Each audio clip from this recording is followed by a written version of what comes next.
Hello friends, வணக்கம். இன்னைக்கு mango cheese cream cake எப்படி செய்கிறதுன்னு பார்க்கலாம். திக்கு க்ரீம் 250 ml கப்பில் 1 கப் எடுத்திருக்கேன். அதை பீட் பண்ணிக்கலாம். க்ரீம் பாருங்கள், கீழே கமுத்தா விழக்கூடாது, அந்தளவுக்கு பீட் பண்ணி அப்படியே எடுத்து ஃப்ரிட்ஜில் வச்சிடலாம்.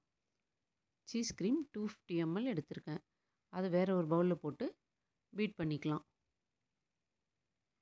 இப்போ சம்மர் டைமுன்றனால குழந்தைங்களுக்கு இந்த மாதிரி செய்து கொடுத்தா நல்லா விருப்பமாக சாப்பிடுவாங்க. சீஸ் எல்லா இடத்துலையும் செதறதுன்றதுக்காக ஒரு தட்டு வச்சு இந்த மாதிரி மூடி பீட் பண்ணிக்கிறேன். க்ரீம் ரெடி ஆனவுடனே 1/4 கப்பு யோகர்ட் போட்டுக்கலாம். நல்லா திக்கான யோகர்ட் போட்டுக்கலாம். அதுலேயே 1 டீஸ்பூன் வெனிலா எக்ஸ்ட்ராக்ட் போட்டுக்கலாம்.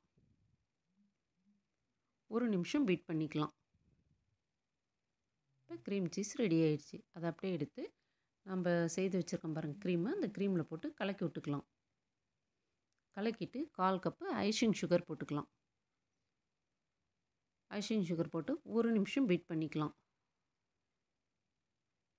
1/4 கப்பு மேங்கோ பல்ப்பு போட்டு நல்லா கலக்கி விட்டுக்கலாம்.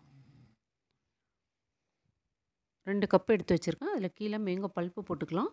மேலே டைஜஸ்டிவிட்டி பிஸ்கெட் போட்டுக்கலாம். பிஸ்கெட் அப்படியே போடுறதுக்கு விருப்பம் இல்லைன்னா மிக்ஸி ஜாரில் போட்டு அரைச்சிட்டு பட்டர் மெல்ட் பண்ணி ஊற்றி கீழே பேஸாக போட்டுக்கலாம். நான் பேஸ்க்கு வந்து பிஸ்கெட்டாகவே போட்டுக்கிறேன். அது மேலே கொஞ்சம் மேங்கோ பல்ப்பு போட்டுக்கலாம். நம்ம ரெடி பண்ணி வச்சுருக்க க்ரீம் போட்டுக்கலாம்.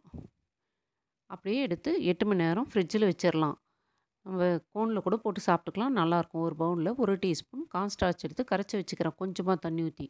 வேறு ஒரு பவுலில் கொஞ்சம் தண்ணி ஊற்றி 1/4 கப்பு மேங்கோ பல்ப்பு போட்டுக்கலாம். கொதி வர ஸ்டேஜில் நம்ம ரெடி பண்ணி வச்சுருந்த கார்ன்ஸ்டார்ச்சை போட்டு கலக்கி விட்டுக்கலாம். நல்லா கொதிச்சப்புறம் எடுத்து ஆற வச்சுக்கலாம், சில்லுன்னு ஆறணும். நம்ம சீஸ் க்ரீம் ரெடியாக இருக்குது. 8 மணி நேரத்துக்கு அப்புறம் எடுத்து காமிக்கிறேன். அது மேலேயே நம்ம நல்லா ஆறின மேங்கோ க்ரஷ் போட்டுக்கலாம். மேங்கோ க்ரஷ் விருப்பம் இல்லைன்னா அப்படியே கூட செய்து சாப்பிட்டுக்கலாம். க்ரஷ் போட்டால் பார்க்குறதுக்கும் நல்லாயிருக்கும், சாப்பிடும் போதும் டேஸ்ட்டாக இருக்கும். இதுவுமே ஃப்ரிட்ஜில் வச்சிடலாம். ஃப்ரிட்ஜில் வச்சு 4 மணி நேரத்துக்கு அப்புறம் எடுத்து காமிக்கிறேன். நல்ல சூப்பரான டேஸ்டியான mango cream cheese cake ready ஆயிடுச்சு.